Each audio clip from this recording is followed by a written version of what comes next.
Hi, I'm Billy Smith, owner of Billy's Midway Arcade in Hawthorne, New Jersey. Today I'm going to talk to you about my very first electromechanical pinball machine, Bally's Old Chicago from 1976.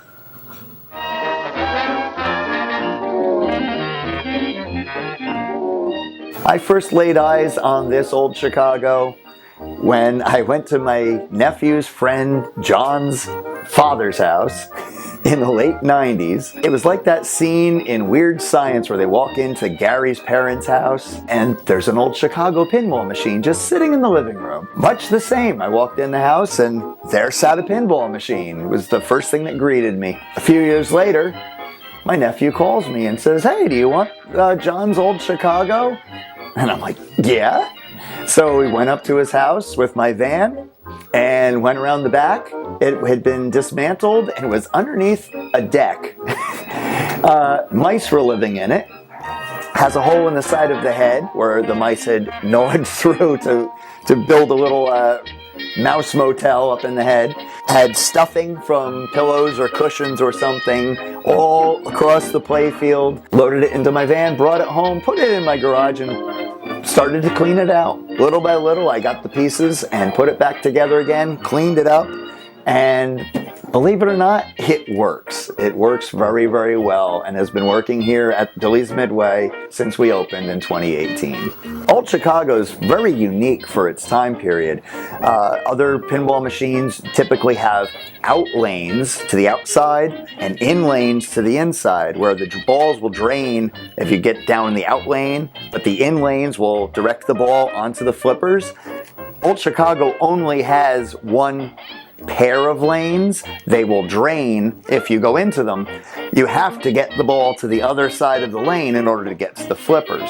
Makes it a little bit more of a challenge. Old Chicago's playfield is arranged unusually.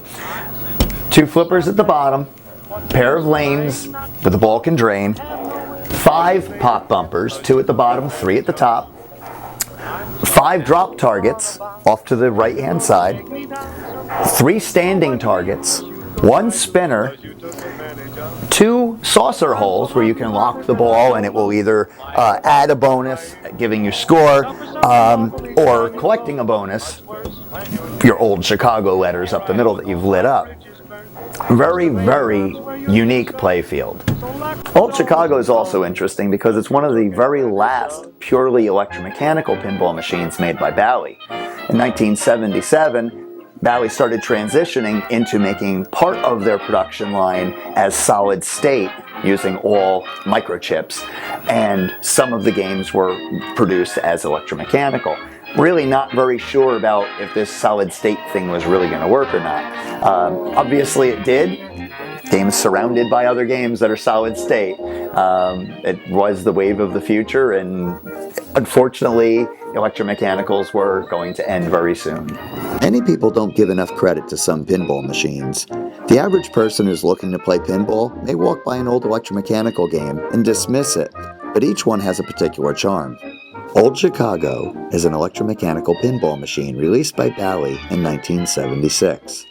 The center back glass figure with the monogrammed pocket handkerchief is meant to be gangster John Dillinger. He was gunned down by federal agents in front of Chicago's Biograph Theater in 1934, betrayed by brothel madam Anna Sage, real name Anna Campanis, the legendary Woman in Red. Sage is also depicted on the back glass wearing a red dress and looking youthful, although she was 45 years old and reportedly wearing a bright orange skirt and white blouse when she, Dillinger, and his girlfriend Polly Hamilton exited the theater into an FBI ambush. In the Encyclopedia of Pinball Volume 1, Sage is misidentified on the back glass as Billy Frechette, another Dillinger girlfriend, who after his death toured with members of his family.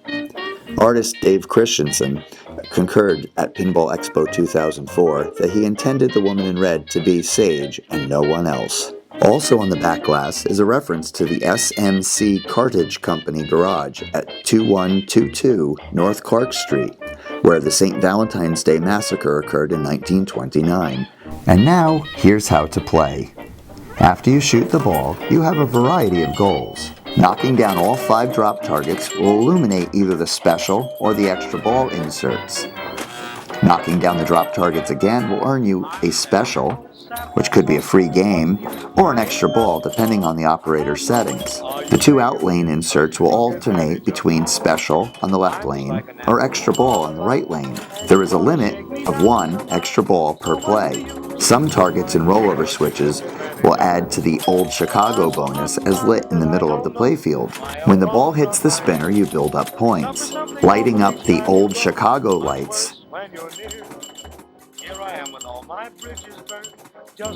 when a player's score exceeds 99,990 points, a buzzer sounds and a lamp illuminates to indicate that your score is over 100,000 points.